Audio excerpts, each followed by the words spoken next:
This is an appeal on behalf of our daughter, who is suffering a life-limiting condition.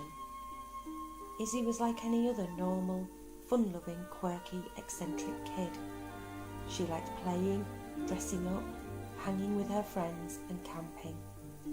About 5 years ago, this all changed. Izzy started to develop some worryingly obsessive behavioural traits. She had to have total control of the TV remote and was constantly in a state of anxiety in case she missed something important on ITV. She played the same song over and over again. She pored over newspapers and magazines, cutting out photographs and snippets. She became a deep mine of information, references and quotes, all linked to one source. Extensive investigations into her symptoms have led specialists to draw the conclusion that Izzy is suffering from a little-known but acute case of ant-and-decyitis. Please do not underestimate the effect on her life or those around her. We try and encourage Izzy to live her life to the full, and she tries so hard.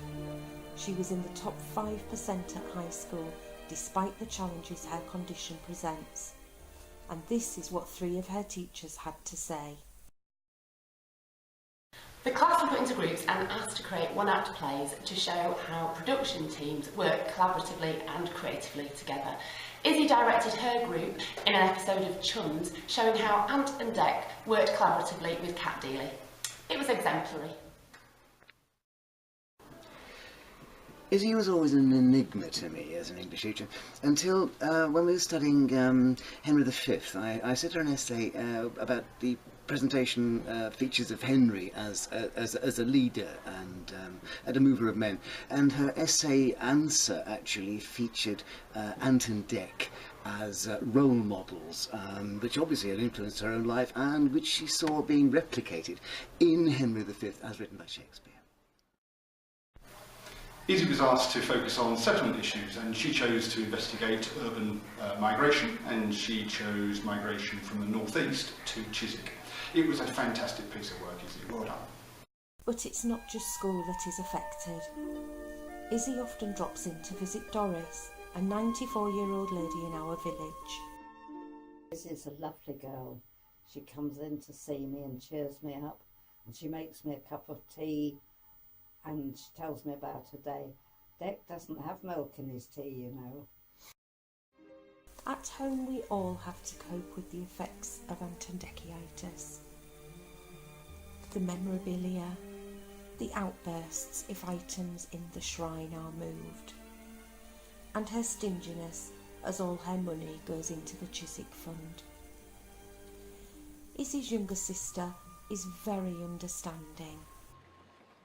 This is our family favourite ball game. Izzy loves to play with us. Experts believe that the only possible cure is exposure to the source of the condition. Therefore, we have arranged tickets for Izzy to attend the Saturday night takeaway tour in the hope she can meet her idols. We can only pray that meeting Ant and Dec will provide some relief.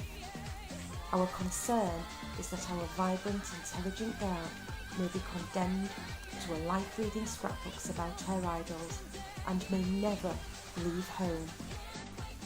Please, Ant and Dec, free our daughter, because we're all ready to rumble.